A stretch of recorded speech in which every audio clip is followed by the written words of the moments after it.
Hello everyone. आज का video में हम लोग 13 सितंबर का सेकंड शिफ्ट करने वाले हैं। ठीक है, तो ये वीडियो किसके लिए इंपॉर्टेंट हो जाएगा, तो जो एसएससी सीजीएल का टारगेट कर रहे हैं, जो जीडी का कर रहे हैं, जो एमटीएस का कर रहे हैं, जो सीपीओ और सीएचएसएल 2026 का तैयारी कर रहे हैं, उनके लिए सबके लिए इंपॉर्टेंट हो जाएगा। बिना किसी देरी के हम लोग शुरू करते हैं। तो पहला क्वेश्चन आपके सामने क्या है कि बिब्लियोफिल है। तो ये बहुत कॉमन सा है, बहुत फेमस है कि बिब्लियोफाइल मतलब क्या होता है। तो जो बुक लवर होते हैं, जो पुस्तक प्रेमी होते हैं, तो अपना आंसर डी अपना आंसर हो जाएगा। ठीक है, आगे बढ़ते हैं। नेक्स्ट है आपके सामने की ईडियम है, एक मुहावरा है, उसका मतलब बताना है। तो मुहावरा क्या है कि has two strings to his bow. तो बो क्या होता है, तो तीर धनुष, बो एंड एरो। तो बो मतलब धनुष, उसमें उसका 2 स्ट्रिंग्स है। ठीक है, तो ये क्या दर्शाता है, तो क्या वो इन डेसिसिव इन क्रूशल मैटर, क्या मैटर में वो डिसीजन नहीं ले पाता है, ये दर्शाता है। क्या उसका 2 रोमांटिक इंटरेस्ट है, ये दर्शाता है, तो बिल्कुल नहीं। He has an additional skill और ऑप्शन टू रिलाई ऑन, उसके पास एक एडिशनल स्किल है। ही यूजेज डिसेप्शन, वो धोखा का सहारा लेता है टू अचीव गोल्स। तो अपना आंसर क्या हो जाएगा, तो सी अपना आंसर हो जाएगा कि उसके पास एक एडिशनल स्किल भी है जिसमें वो रिलाई कर सके। ठीक है, कुल मिला के एक बैकअप ऑप्शन है उसके पास। तो आप लोगों के पास भी बैकअप ऑप्शन होना चाहिए। गवर्नमेंट जॉब ना लगा तो क्या करोगे। ठीक है, तो उसके लिए स्किल पे ध्यान देने का। अब तीसरा नंबर क्या बोल रहा है, तो एंटोनिम बोल रहा है, विलोम शब्द ढूंढना है। तो वर्ड आपके सामने क्या है, तो लैक्रिमोज। ठीक है, तो ये वर्ड इसके सामने है। तो पहले हम लोग नॉलेज के बेसिस पे इसको उड़ाने का कोशिश करते हैं। तो लैक्रिमोज का मतलब हो जाएगा क्या सर, तो इसका मतलब हो जाएगा कि एकदम बहुत ग्लूमी है। ठीक है, इसका मतलब क्या हो जाएगा, ग्लम हो जाएगा। इसका मतलब क्या हो जाएगा सर, तो डिस्पोंडेंट हो जाएगा। तो ये सब भी आगे आपको वर्ड दिख सकता है CHSL 2025 में, तो बिल्कुल आपको करके जाना है। इसका मतलब क्या हो जाएगा सर, तो डिप्रेस्ड हो जाएगा। अगर ये सब आपको वर्ड दिख जाए तो समझ जाना है कि ये सब सारा लैक्रिमोज का मतलब है। अभी लैक्रिमोज क्या ये वर्ड है, ये इसका समझाऊंगा। तो लैक्री मतलब क्या होता है, टीयर होता है। ठीक है, आंसू, तो दुख दर्द वाला सीन आ जाता है। तो सर इसका मतलब और क्या हो जाएगा, तो इसका मतलब हो जाएगा क्रश फॉलन। तो ये सब सारा आपका सिनोनिम है किसका, तो लैक्रिमोज का। सर और इसका मतलब क्या हो जाएगा, तो इसका मतलब हो जाएगा मेलंकोली। ठीक है, इसका मतलब भी होता है डिप्रेस्ड। और सर इसका मतलब क्या हो जाएगा, तो टीयरफुल हो जाएगा। और सर इसका मतलब क्या हो जाएगा, तो मॉर्नफुल हो जाएगा। और सर इसका मतलब क्या हो जाएगा, तो वीपी हो जाएगा। ठीक है, तो ये सब सारा आपका बस लैक्रिमोज का एग्जाम्पल है। तो यहाँ पे अब हम लोग देखते हैं विलोम शब्द ढूंढना है। तो टीयरफुल इसका सिनोनिम हो जाएगा, मॉर्नफुल इसका सिनोनिम हो जाएगा, विपी इसका सिनोनिम हो जाएगा। तो डी आपका आंसर हो जाएगा, जोवेल आपका आंसर हो जाएगा। अब वो स्टूडेंट्स भी है कि लैक्रिमोज का मतलब नहीं जानते हैं, तो वो कैसे करेंगे। तो अब समझना है कि टीयरफुल दिख रहा है, मॉर्नफुल दिख रहा है, विपी दिख रहा है, तो ये सब दुख दर्द पीड़ा ये सब शो कर रहा है। टीयरफुल, टीयर, आंसू। ठीक है, तो ये सब सिमिलर है। अलग कौन सा है, तो अलग आपका जोबेल दिख रहा है, तो डी अपना आंसर हो जाएगा। क्योंकि अगर आप टीयरफुल मार्क करोगे तो मॉर्नफुल भी उसका सिनोनिम है, विपी भी उसका सिनोनिम है, तो आपको तीनों एक साथ मार्क करना पड़ेगा, और तीनों एक साथ हो नहीं सकता। डी आपका आंसर हो जाएगा। जोबियल मतलब जो हंसी खुशी वाला इंसान हो। ठीक है, आगे बढ़ते हैं। तो अब लैक्रिमोज, ये बहुत स्पेशल वर्ड इस बार पूछा है, तो समझते हैं। तो लैक्रिमोज, तो ये लैटिन वर्ड है जो लैकिमा वर्ड से बना है, जिसका मतलब होता है टीयर, आंसू। ठीक है, तो सैड, टीयरफुल, क्राई, जो मतलब बहुत इजीली रोने लगता है, तो उसको हम लोग क्या बोलेंगे, लैक्रिमोज बोलेंगे। आगे बढ़ते हैं। तो ये सब आपको जो मैं सिनोनिम दे रहा हूँ, ये सब आपको नोट करना है। तो नेक्स्ट आपका CHSL में आपको बहुत ज़्यादा काम आने वाला है। तो identify the miss spelled word, तो ये पूरा नॉलेज के बेसिस पे आपको करना पड़ेगा। तो इक्वेशंस क्या होता है, तो बुर्जुआ क्या होता है, तो कॉन्शियसनेस क्या होता है, तो एपिटमी क्या होता है। तो ये तो बिल्कुल सही है। ठीक है, तो ये करेक्ट मतलब इस मिस अपना जो स्पेलिंग गलती है उसको ढूंढना है। तो कॉन्शियस, तो ये PYQ में आ चुका है। ठीक है, आ चुका है। तो कुल मिला के इसमें क्या स्पेलिंग एरर है, तो यहाँ पे CIOS दे दिया है, जो कि होगा TIOUS ऐसे होगा। ठीक है, तो ये इसका मतलब हो जाएगा। बाकी ये जो बुर्जुआ है, इसको बुर्जुआजी नहीं पढ़ा जाता है, इसको पढ़ेंगे बुर्जुआ। ठीक है, पढ़ के देखो, बहुत मजा आएगा, बुर्जुआ। ठीक है, तो भी सही है और ऊपर वाला भी सही है। तो आंसर आपका सी आपका आंसर हो जाएगा। अब ये सब का हम लोग मतलब समझ जाएंगे, ताकि CHSL 2025 में जो अभी होने वाला है उसमें आपका काम आ सके। तो बिल्कुल इसका हम लोग मतलब समझते हैं। है तो कॉन्शियसेंस का मतलब क्या होता है, तो ये आपका करेक्ट स्पेलिंग है, ठीक है। तो पहले एक्विजिशंस इसका मतलब जानते हैं, तो ये एक नाउन होता है जिसका मतलब होता है एक्सेप्टेंस विदाउट प्रोटेस्ट, बिना प्रोटेस्ट किए आप उसको एक्सेप्ट कर ले रहे हो। दूसरा तो बुर्जुआ क्या होता है, तो मिडिल क्लास होता है, ठीक है। तीसरा, अब एपिटेमी क्या होता है, तो अगर आप परफेक्ट एग्जांपल दे रहे हो किसी चीज़ का कि दिस इज एपिटेमी ऑफ दिस, मतलब परफेक्ट एग्जांपल, इससे बेस्ट एग्जांपल नहीं हो सकता, ठीक है। एंशियस का मतलब क्या हो जाएगा, तो केयरफुल रहना, हार्ड वर्किंग होना, तो ये आपका आंसर था। आगे बढ़ते हैं हम लोग, तो आगे है तो करेक्ट स्पेलिंग ढूंढना है, ठीक है। तो करेक्ट स्पेलिंग ढूंढना है, तो हम लोग इसमें क्या करते हैं, तो पहले एकदम मैच करो कि साइटो साइटो साइटो साइटो सब सेम है, कहाँ डिफरेंट आ रहा है, तो एक जगह क्रोम का स्पेलिंग ऐसे दे दे रहा है, एक जगह ऐसे दे दे रहा है, ठीक है। एक जगह CHORM ऐसे दे रहा है, एक जगह क्या दे रहा है, तो HROME ऐसे दे रहा है। तो हम लोग बहुत ज़्यादा यूज़ करते हैं क्या, गूगल क्रोम, तो ये क्रोम सही होता है, तो C अपना आंसर हो जाएगा। तो कभी कभी आपको एकदम कॉमन सेंस भी लगाना पड़ेगा। आगे बढ़ते हैं, तो वन वर्ड सब्सटीट्यूशन ढूंढना है। वन वर्ड सब्सटीट्यूशन एक सेंटेंस है, स्टेट ऑफ टेम्पररी डिसयूज और सस्पेंशन, तो एक स्टेट ऐसा है कि उसमें टेम्पररी कुछ भी चीज़ को यूज़ नहीं कर रहा है और सस्पेंड कर दिया है, ठीक है। तो उसका मतलब क्या हो जाएगा, तो इंटरमिशन हो जाएगा, रिसेस हो जाएगा, तो ये सब तो जानते हैं कि इंटरवल का सेंस देता है, ठीक है। तो ये सब नहीं होगा। क्या इसका अबेयंस हो जाएगा, तो इसको होल्ड पे रखेंगे, और नेक्स्ट अगर नहीं होगा तो C अपना आंसर हो जाएगा। तो टेंशन नहीं लेना कि इसका मतलब नहीं आ रहा है, क्या करें, आगे बढ़ जाओ, आगे वाला ढूंढो कि वो हो सकता है कि नहीं, ठीक है।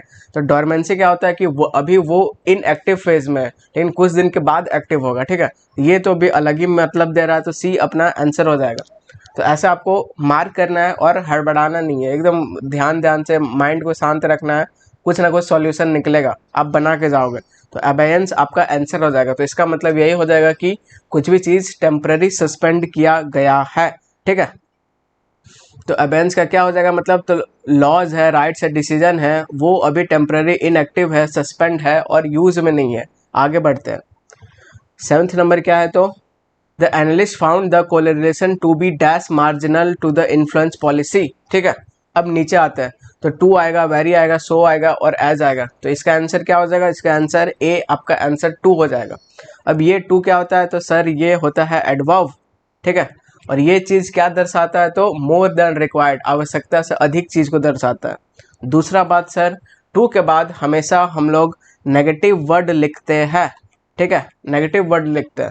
अब आप ऐसे नहीं बोल सकते हो कि टू हैप्पी, ये गलत हो जाएगा, क्योंकि हैप्पी एक पॉजिटिव वर्ड है, कि भाई तुम बहुत ज़्यादा खुश है, थोड़ा कम खुश हो, ऐसे हम लोग नहीं बोल सकते। तो आप टू वीक बोल सकते हो, कि भाई बहुत ज़्यादा कमज़ोर हो, थोड़ा स्ट्रांग हो, ये आप बोल सकते हो। तो हम लोग सीख जाएंगे कि टू के बाद आपको नेगेटिव वर्ड हमेशा लिखना होता है, पॉजिटिव वर्ड गलत होता है। तो यहाँ पे मार्जिनल जो है आपका क्या है, तो नेगेटिव वर्ड है, तो इसके लिए 2 आपका मोस्ट अप्रोप्रिएट आंसर है, ये एडवर्ब है। 8 नंबर जानते हैं, तो हर argument was compelling dash it was based on the outdated data, ठीक है। तो उसका आर्ग्यूमेंट है कंपेलिंग है, और डैश है it was based on outdated data, तो एक आउटडेटेड डाटा है तब भी उसका एकदम आर्गुमेंट है, बहुत कंपेलिंग है, बहुत फोर्सफुल है, ठीक है। तो यहाँ पे कुछ ऐसा वर्ड आना चाहिए जो कंपेलिंग को मतलब ये कर रहा है, उसका कॉन्ट्रास्टिंग सेंस दे रहा है। तो हर argument was compelling, otherwise it was based on outdated data, गलत, ठीक है। His argument was compelling, conversely it was based on outdated data, गलत। तो his argument was compelling dash it was based on outdated data, तो nevertheless it was based on outdated data, तो ये आपका सही हो जाएगा। तो नेवरदलेस का मतलब क्या हो जाएगा सर, तो इसका मतलब होता है डिस्पाइट, इसका मतलब होता है इन स्पाइट ऑफ, ठीक है। और इसका हिंदी मतलब क्या हो जाता है, तो के बावजूद। तो उसका आर्गुमेंट कंपेलिंग था, उसके बावजूद क्या, तो आउटडेटेड डाटा था तब भी उसका आर्गुमेंट कंपेलिंग था, ठीक है। ये मतलब देना चाह रहा है, तो सी आपका आंसर हो जाएगा। तो नेवरदलेस का मतलब क्या होता है, तो इंस्पाइट ऑफ और हाउएवर का सेंस आता है, ठीक है। तो जो उसका आर्गुमेंट था बहुत स्ट्रांग था, डिस्पाइट भले वो आउटडेटेड था लेकिन बहुत स्ट्रांग था, ऐसे बोलना चाह रहा है। 9th नंबर क्या बोल रहा है, तो had it been for her timely intervention the discussion might well dash into the acrimonious stalemate, ठीक है। तो acrimonious क्या होता है सर, तो इसका मतलब होता है bitter, इसका मतलब होता है हार्श, और स्टेलमेंट क्या होता है, तो ऐसा पोजीशन कि वहाँ से और मतलब ग्रोथ ना हो सके, ठीक है। तो यहाँ पे आपको क्या चाहिए, इस सब से सेंस पड़ा कि यहाँ पे नेगेटिव वर्ड चाहिए। तो इवॉल्व करना मतलब तो कुछ भी चीज़ इवॉल्व करना वो नहीं होगा, इमर्ज करना मतलब भी इवॉल्व करना गलत, ठीक है। एब्जॉर्ब्ड, तो एब्जॉर्ब्ड ऐसा कुछ अप्रोप्रिएट लग नहीं रहा, तो बी आपका आंसर हो जाएगा, डिवॉल्व्ड, ठीक है। आगे बढ़ते हैं। 10th नंबर क्या बोल रहा है, तो बिल्कुल आ गया आपका एरर। तो इसमें ट्रिक क्या है कि सर पहले टेंस चेक करेंगे, अगर सब टेंस एकदम प्रेजेंट टेंस या पास्ट में है कुछ नहीं करेंगे। दूसरा सब्जेक्ट वर्ब कॉम्बिनेशन चेक करेंगे, अगर इससे भी बात नहीं मिलेगा तो तीसरा हथियार यूज करेंगे, क्या, कॉन्सेप्ट चेक करेंगे अपन। तो शुरू हो जाइए, जल्दी जल्दी टेंस चेक कीजिए। तो सारा आपको दिख रहा है कि सारा आपका वाज एट्रीब्यूटेड, सारा पास्ट में जा रहा है, ठीक है। टेंस बिल्कुल सही है। अब सब्जेक्ट वर्ब कॉम्बिनेशन चेक करेंगे। The regulator's decision to postpone the implementation, ठीक है। तो ये implementation was attributed partly to industry pressure and partly due to legal ambiguity.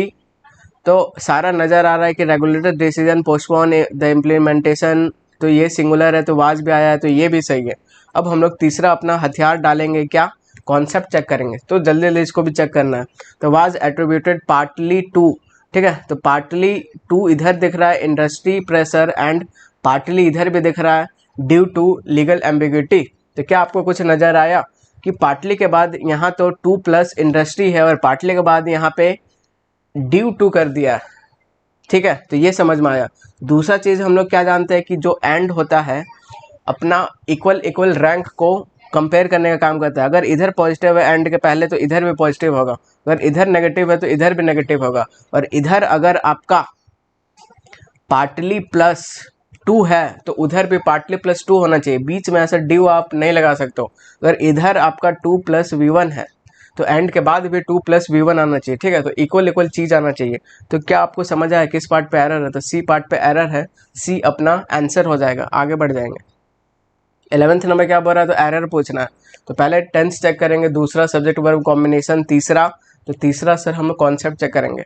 तो पहले टेंस चेक करो, तो that exist no records of the citizens if environmental violations are underline the systematic, ऐसा। तो टेंस बिल्कुल सही है, ठीक है। सब्जेक्ट वर्ब कॉम्बिनेशन चेक करो।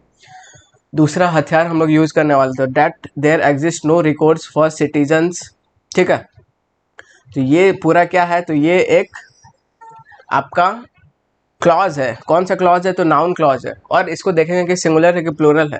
तो देयर एग्जिस्ट नो रिकॉर्ड्स, तो ये एक सब सिंगुलर सब्जेक्ट है और सिंगुलर आइडिया को दर्शा रहा है, तो ये सिंगुलर सब्जेक्ट हो जाएगा, ठीक है।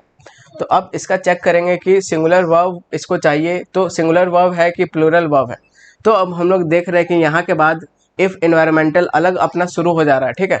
तो ये जो सब्जेक्ट है इसका वर्ब नहीं मिला है, तो इसका वर्ब नहीं मिला है तो हम लोग सेंटेंस का पीछे से चलना शुरू करेंगे। तो अकाउंटेबिलिटी वर्ब नहीं है, कॉन्स्टिट्यूशनल वर्ब नहीं है, ऑफ प्रेपो है उसके लिए सब आया है, इरोजन वर्ब नहीं है, सिस्मिक वर्ब नहीं है, आर्टिकल नाउन के लिए आता है। तो वर्ब आपका क्या देखा, अंडरलाइन देखा। तो ये जो सब्जेक्ट है ये सिंगुलर है, लेकिन वर्ब है प्लूरल, अंडरलाइन, ठीक है। तो इस पार्ट पे एरर है, तो तीसरा में एरर है। तो अंडरलाइन को हम लोग क्या करेंगे, तो अंडरलाइंस कर देंगे, तो ये सही हो जाएगा। तो इसमें हम लोग क्या किया कि नाउन क्लॉज देखे, ठीक है, जो कि सिंगुलर है, तो तुरंत बाद उसका वर्ब नहीं दिखा हुआ है, इफ करके अलग अपना शुरू कर दिया है।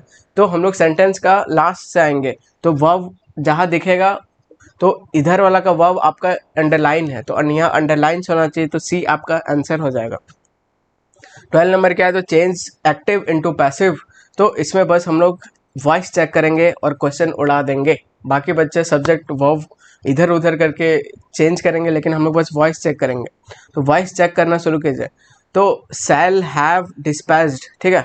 तो शैल हैव डिस्पैच्ड दिख गया, तो पैसे में क्या होगा, तो शैल हैव बीन डिस्पैच्ड चाहिए। तो ढूंढो भाई कहाँ पे, ठीक है। तो शैल हैव बीन डिस्पैच्ड आपको यहाँ पे दिख रहा है, शैल हैव बी डिस्पैच्ड गलत, ये गलत, ये गलत, तो डी अपना आंसर हो जाएगा सीधा, इससे ज़्यादा टाइम नहीं लगाना। अब 30 नंबर क्या आ गया, तो 30 नंबर खतरनाक क्वेश्चन आ गया, जो अच्छा सा टीचर को भी हिला के रख दे।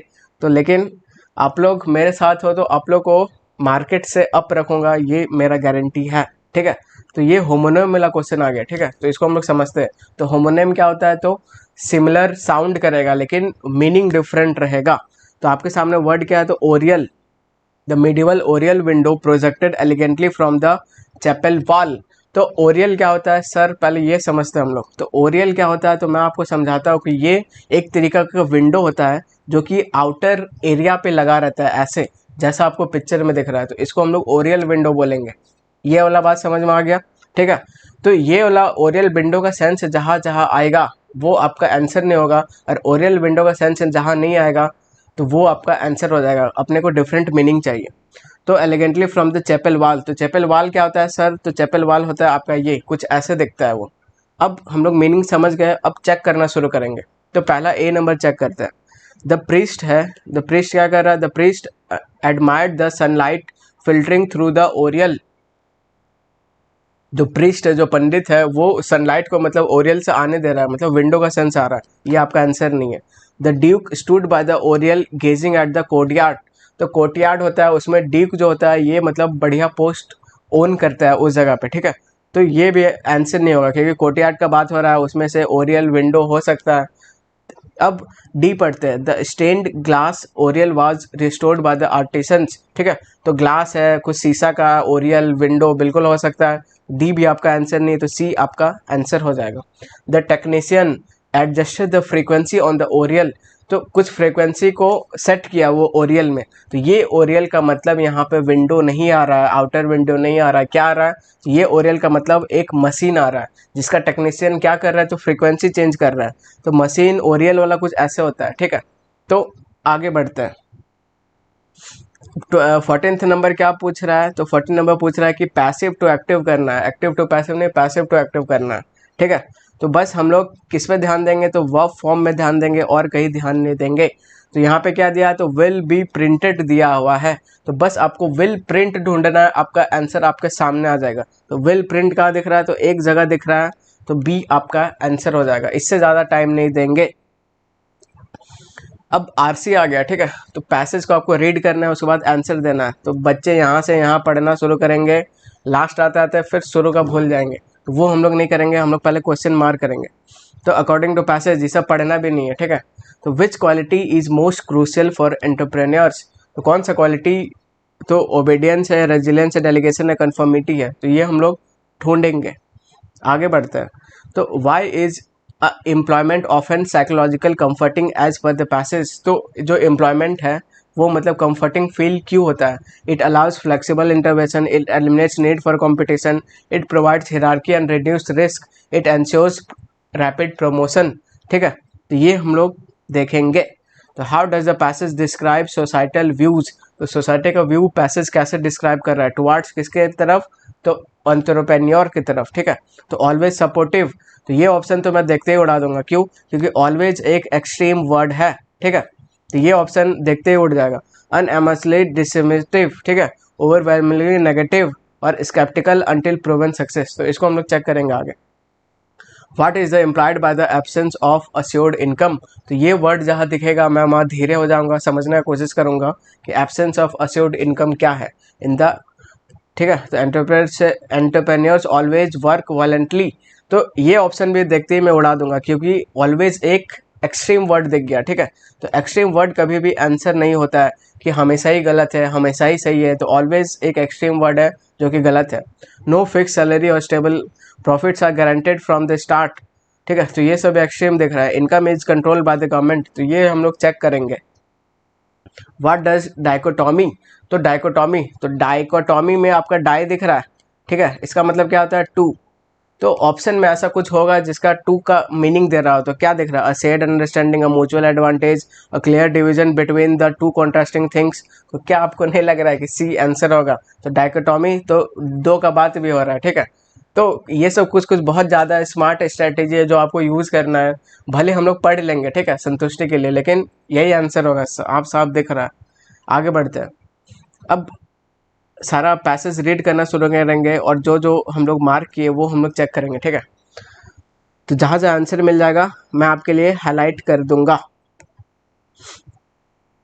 तो शुरू का दो लाइन बहुत धीरे पढ़ना है, इतना धीरे पढ़ना है कि आपको पैसेज समझ आ जाए, क्योंकि शुरू का दो लाइन समझ में आ गया मतलब पूरा पैसेज समझ में आ गया।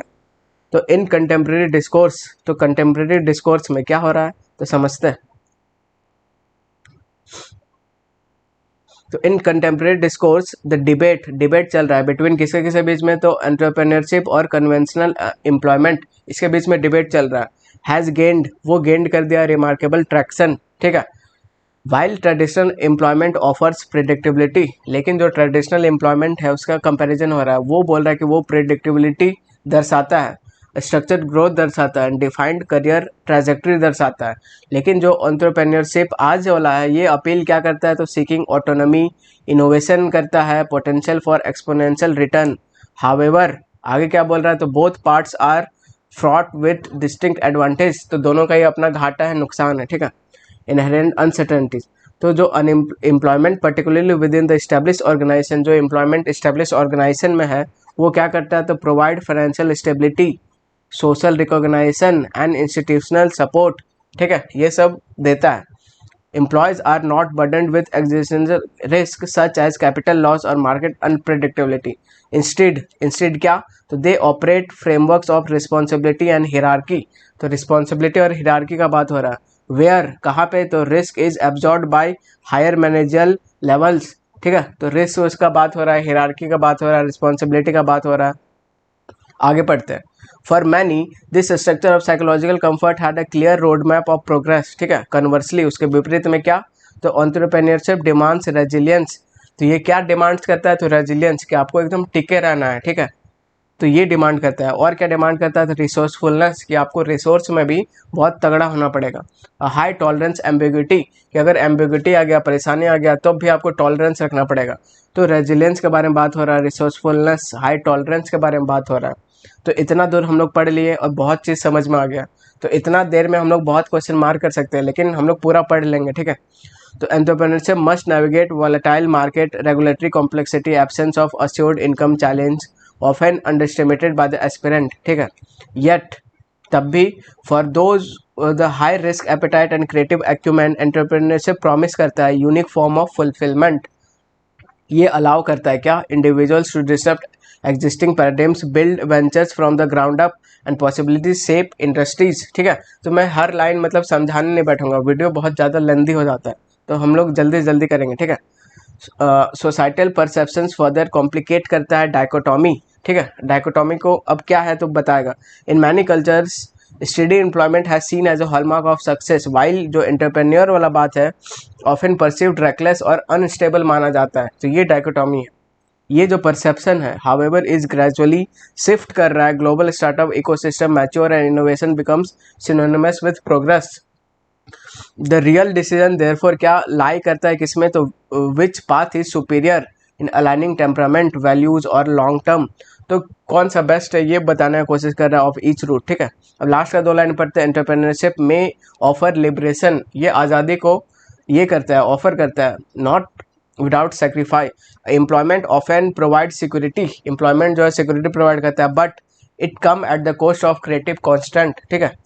लास्ट लाइन क्या बोल रहा है, a reflective context aware approach not bind aspiration is essential for navigating professional road crossroads। तो अब हम लोग समझ चुके हैं कि एंटरप्रेन्योर के बारे में बात हो रहा है। अब धड़ाधड़ आंसर मार्क करेंगे, और ये जो मैं किया वो बस आपको 2 मिनट के अंदर सारा करना है, क्वेश्चन भी रीड करना है, पैसेज भी पढ़ना है।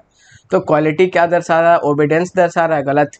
डेलीगेशन दर्शा रहा है, गलत। कन्फर्मिटी दर्शा रहा है, गलत। तो बी रेजिलियंस, कि रेजिलियंस होना बहुत ज़रूरी है, ठीक है। साइकोलॉजिकल कंफर्टिंग एज अ पर the passage, it allows flexible innovation, ये अलाउ करता है, eliminate the need of competition, तो ये सब का बात नहीं हो रहा है। It provides hierarchy and reduce risk, yes इसका बात हो रहा है। एम्प्लॉयमेंट जो है क्या करता है, तो प्रोवाइड हिरार्की और रिड्यूस रिस्क, सी अपना आंसर हो जाएगा। What is implied by the absence of assured income, तो एब्सेंस ऑफ अश्योर्ड इनकम क्या इम्प्लाई कर रहा है, नो फिक्स सैलरी, ठीक है। Profits are granted from start, कि शुरू से ही प्रॉफिट ग्रांट किया जाता है, बिल्कुल नहीं। Income is control by the government, तो इसका भी बात नहीं हो रहा है। तो नो फिक्स सैलरी और स्टेबल इनकम, ठीक है। तो एंटरप्रेन्योरशिप में फिक्स सैलरी नहीं है, या तो आपको पूरा बढ़ जाएगा या तो बहुत अचानक घट सकता है। तो डायकोटोमी का मतलब क्या, division between the two contrasting thing. आगे बढ़ते हैं। अब 20 नंबर क्या बोल रहा है, तो choose the most suitable option to replace the highlighted, तो he is looking forward to meet you soon, तो हम लोग जानते हैं कि लुकिंग फॉरवर्ड टू, ठीक है, तो ये एक फिक्स प्रपोजिशन है, फॉरवर्ड टू। फिक्स प्रेपोजिशन है, और फिक्स प्रेपोजिशन के बाद अगर आप वर्ब लिखोगे तो आपको V1 प्लस ing फॉर्म में लिखना पड़ेगा, और ये वर्ब नहीं होता है, क्या होता है, जेरंड होता है। तो V1 प्लस ing कहाँ दिख रहा है, तो लुकिंग फॉरवर्ड टू, अब ing वाला फॉर्म आएगा तो ए आपका आंसर हो जाएगा। ठीक है, आगे बढ़ते हैं। तो ये जो लुक फॉरवर्ड टू एक फिक्स प्रेपोजिशन होता है, उसके बाद आपको ing फॉर्म में लिखना पड़ता है। द जज डिक्लेयर्ड, तो जज सब्जेक्ट है, डिक्लेयर्ड वर्ब है, डिक्लेयर्ड क्या, द प्रिजनर। तो डिक्लेयर्ड कुछ ऐसा कुछ वर्ब है जो आगे सीधा ऑब्जेक्ट लेता है। ठीक है, तो यहाँ पे एज गिल्टी प्रेपोजिशन के साथ नहीं लिखेंगे और सीधा लिखेंगे द डिक्लेयर्ड प्रिजनर गिल्टी। ठीक है, तो डिक्लेयर ऐसा वर्ब है जो सीधा ऑब्जेक्ट लेगा, तो गिल्टी आपको सीधा लिखना पड़ेगा।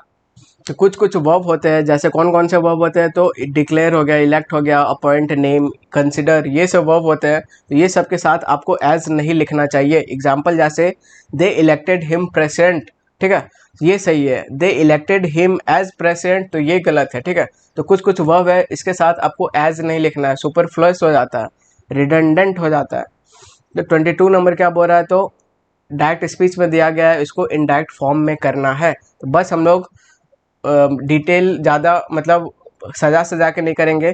तो यहाँ पे आई लाइक दिस पेन दिख रहा है, तो इनडायरेक्ट में क्या हो जाएगा, डैट हो जाएगा, बिल्कुल हो जाएगा। तो डैट ढूंढो कहाँ का है, तो यहाँ पे है, तो एक ऑप्शन कट जाएगा। ठीक है, दूसरा बात, आई लाइक दिस पेन, तो ये प्रेजेंट टेंस है। ठीक है, तो प्रेजेंट टेंस का इनडायरेक्ट क्या होता है, तो सिंपल पास्ट होता है। सिंपल पास्ट का है, लाइक्ड यहाँ पे है और कहीं दिख ही नहीं रहा, तो ए अपना आंसर हो जाएगा।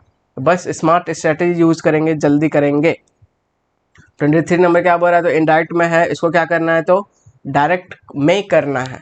तो जज सेड दैट क्या, तो justice must be served at any cost. तो कुछ वर्ड आपको अगर रिपोर्टेड वर्ब में दिख जाएगा। ठीक है, रिपोर्टेड वर्ब में जैसे मॉडल दिख गया, मस्ट हो गया, दिख गया आपको, ऑट टू दिख गया, हैड टू दिख गया, तो ये सब में टेंस चेंज नहीं होता है। तो ढूंढो मस्ट बी सर्व्ड कहाँ पे है, तो मस्ट बी सर्व्ड एक ही जगह दिख रहा है, तो बी अपना आंसर हो जाएगा। बस आगे कुछ और नहीं करेंगे।